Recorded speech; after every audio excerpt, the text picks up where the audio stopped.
Le pouvoir se perd dans ses mensonges. Et là, vous allez voir une vidéo. C'est la vidéo qui prouve que l'État, à propos de l'affaire Brigitte, se perd.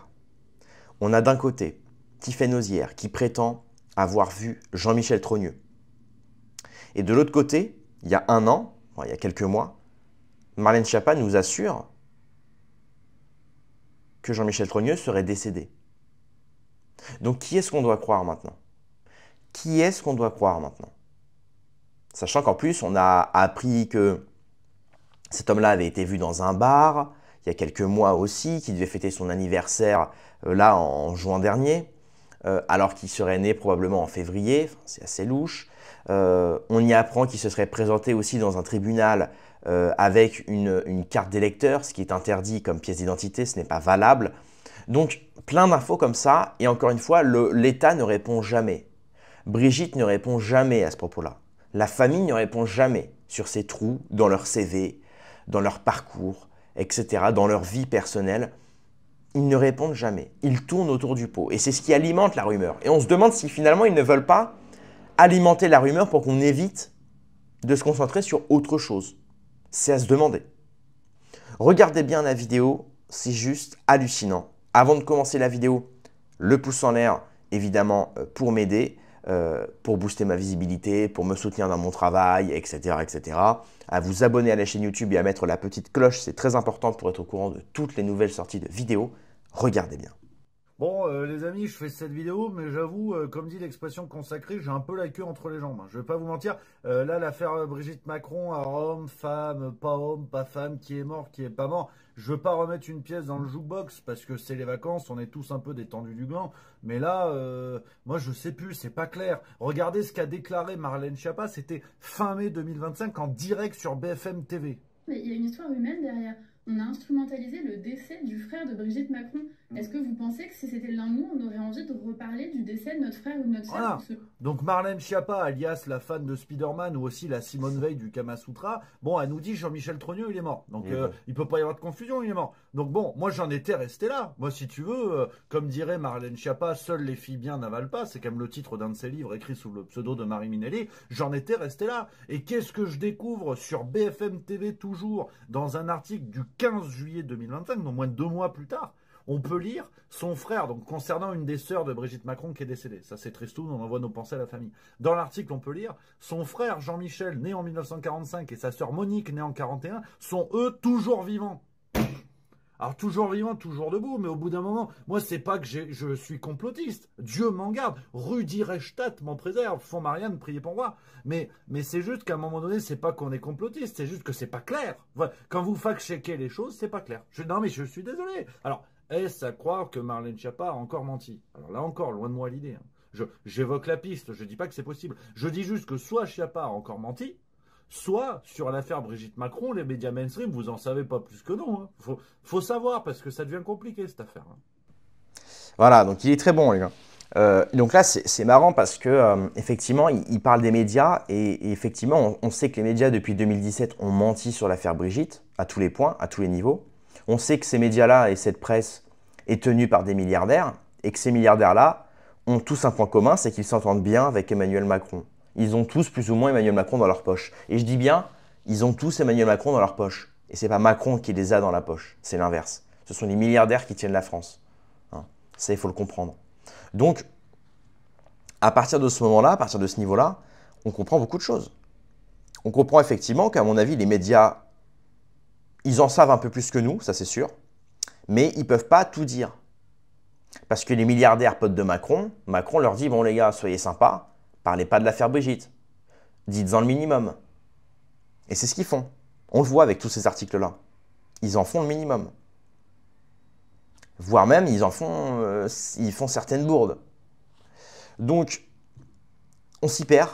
On s'y perd et finalement, comme je l'ai dit, on se demande même si finalement, ce ne serait pas probablement fait exprès, dans le but justement qu'on continue de tourner autour du pot. Parce que tant que Brigitte, ce que je vous rappelle, hein, elle n'a pas porté plainte pour transphobie, hein, Brigitte, hein, face à Natacha Ray ou Zoé Sagan, ou c'est pour cyberharcèlement, atteinte à la vie privée, etc. Donc, est-ce que finalement, c'est pas fait exprès pour tenir en haleine les Français sur ce sujet-là, pouvoir porter plainte contre ceux qui font ce genre de choses, pour pouvoir leur prendre du fric. Et à côté de ça, alimenter la rumeur pour que les gens s'extasent là-dessus et ne se concentrent pas sur les véritables sujets qui sont un peu plus sérieux. Mais en réalité, plus on s'intéresse à l'affaire Macron, plus on se rend compte que ce sujet est sérieux. Alors pas l'histoire de Brigitte, a-t-elle une teub ou pas, mais sur les réseaux Brigitte, sur les réseaux Macron. Parce qu'on se rend compte que Brigitte, elle a un gros réseau. Quand je vous dis que Macron, il est pote avec les milliardaires, c'est pas rien. Macron, il est pote avec la famille Arnault, Bernard Arnault et compagnie. D'accord? Ce qu'il faut comprendre, c'est que Delphine Arnault, donc la fille de Bernard Arnault, elle habille sur mesure Brigitte Macron. Parce qu'elle est à la tête de Dior et compagnie, groupe LVMH, etc. Delphine Arnault, donc, qui habille sur mesure Brigitte, elle sort avec Xavier Niel, le PDG de Free. Brigitte Macron, par hasard, elle a aussi eu comme élève les deux autres enfants de Bernard Arnault, Sébastien et je ne sais plus qui. Non mais c'est le hasard. C'est le hasard que cette femme-là ait quand même eu comme élève les fils d'un milliardaire. Et qu'elle se retrouve avec Emmanuel Macron, qui est un gamin, à l'époque en tout cas des faits, un gamin de 14 ans en classe de théâtre, qui n'a pas un avenir si radieux que ça, qui est fils de médecin, sans plus, et qu'elle va, j'ai l'impression, propulser sur le devant de la scène, pour ne pas faire de jeu de mots avec le théâtre, jusqu'au milieu bancaire. Puisque quand même, Macron passe par, je crois, la préfecture d'Amiens, un truc comme ça, dans lequel il fait un stage, dans lequel il rencontre Henri Hernan, son futur mentor, dans lequel après il va lui donner d'ailleurs un appartement à l'équivalent de 500 000 € auquel il n'aura rien à rembourser. Puis ensuite, il fera la connaissance évidemment de David de Rothschild, qui va le propulser dans la banque d'affaires. Puis on a pareil, on a Alain qui est Jacques Attali, qui se revendique d'avoir fait Emmanuel Macron. Donc c'est pas rien. Comment un fils type de médecin, oui, un fils de médecin, sorti un peu de nulle part, d'Amiens, se retrouve avec un poste à la banque Rothschild, la banque la plus prestigieuse dans laquelle il faut rentrer avec un bon carnet d'adresses.